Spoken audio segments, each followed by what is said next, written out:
ان دنوں میں ایسا ہوا کہ قیصر اوگسطس کی طرف سے یہ حکم جاری ہوا کہ ساری دنیا کے لوگوں کے نام لکھے جائیں۔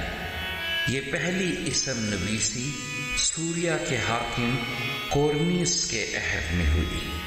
اور سب لوگ نام لکھوانے کے لیے اپنے اپنے شہر کو گئے۔ پس یوسف بھی گلیل کے شہر ناصرت سے داؤد کے شہر بیت لحم کو گیا جو یہودیہ میں ہے، اس لیے کہ وہ داؤد کے گھرانے اور اولاد سے تھا،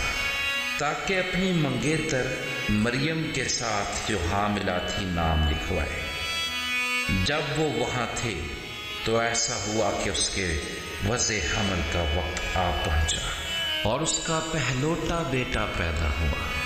اور اس نے اس کو کپڑے میں لپیٹ کر چرنی میں رکھا، کیونکہ ان کے واسطے سرائے میں جگہ نہ تھی۔ اسی علاقے میں چرواہے تھے جو رات کو میدان میں رہ کر اپنے گلے کی نگہبانی کر رہے تھے، اور خداوند کا فرشتہ ان کے پاس آ کھڑا ہوا، اور خداوند کا جلال ان کے چوگرد چمکا، اور وہ نہایت ڈر گئے۔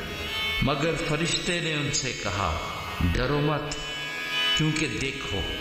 میں تمہیں بڑی خوشی کی بشارت دیتا ہوں جو ساری امت کے واسطے ہوگی، کہ آج داؤد کے شہر میں تمہارے لیے ایک منجی پیدا ہوا ہے، یعنی مسیح خداوند۔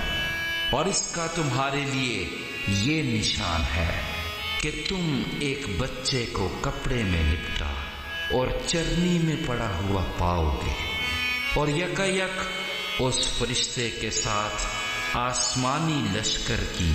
ایک گروہ خدا کی حمد کرتی اور یہ کہتی ظاہر ہوئی کہ عالم بالا پر خدا کی تمجید ہو، اور زمین پر ان آدمیوں میں جن سے وہ راضی ہے صلح۔ جب فرشتے ان کے پاس سے آسمان پر چلے گئے تو ایسا ہوا کہ چرواہوں نے آپس میں کہا کہ آؤ بیت لحم تک چلے، اور یہ بات جو ہوئی ہے اور جس کی خداوند نے ہم کو خبر دی ہے دیکھیں۔ پس انہوں نے جلدی سے جا کر مریم اور یوسف کو دیکھا،